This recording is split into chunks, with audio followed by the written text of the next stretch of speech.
এবার কোরবানিতে কি ওয়েব সিরিজ ওটিটি প্ল্যাটফর্মে কোন ওটিটি প্ল্যাটফর্মে মুক্তি পেতে যাচ্ছে আসুন জানা যাক আমাদের এই ভিডিওর লিস্টের মাধ্যমে। প্রথমে আসা যাক জিয়াউল ফারুক অপূর্বর হইচইয়ের ওটিটি প্ল্যাটফর্মের জন্য নির্মিত ওয়েব সিরিজের কাছে। এখানে তাকে দেখা যেতে চলেছে তার বুকের মধ্যে আগুন ওয়েব সিরিজের স্টারডম, এত ভালোবাসা, তাও সুইসাইড। আরমান রহমানের মৃত্যুর পুনঃতদন্তের নির্দেশ দিয়েছে আদালত। আরমানের কেসটা কাকে যে দেই? I have an idea.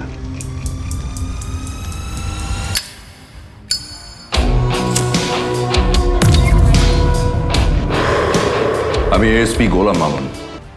গোলাম মামুনের এবার তাকে দেখা যেতে চলেছে হইচইয়ের নেটফ্লিক্সে এবার কোরবানি। তোমার জীবনের বিগ কেস এটা। Are you up to it? Yes sir. Director Sanjay সমাদ্দারের পরিচালনায় তানজিল তিশা নিয়ে আসতে যাচ্ছে তার ওয়েব সিরিজ পয়জন, যেটি রিলিজ পেতে চলেছে দীপ্ত টিভিতে। এই ওয়েব সিরিজের পূর্বে সঞ্জয় সমাদ্দার একটি মুভি নির্মাণ করেছিলেন যেটি ছিল জিদ্দার সাথে, যেটি হচ্ছে মানুষ। I don't count money.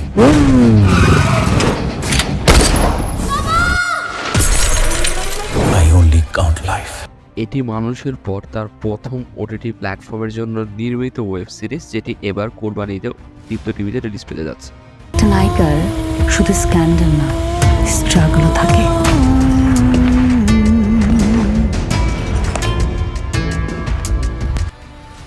Bachelor point team গত 2-3 বছর যাবৎ তার ফিমেল ফ্র্যাঞ্চাইজের নাটকগুলো তাদের ইউটিউবের প্ল্যাটফর্মে রিলিজ করলেও এবছর কোরবানিতে তারা তাদের ফিমেল ফ্র্যাঞ্চাইজের 4th ইনস্টলমেন্ট ফিমেল 4 রিলিজ করতে যাচ্ছে ওটিটি প্ল্যাটফর্ম বঙ্গতে।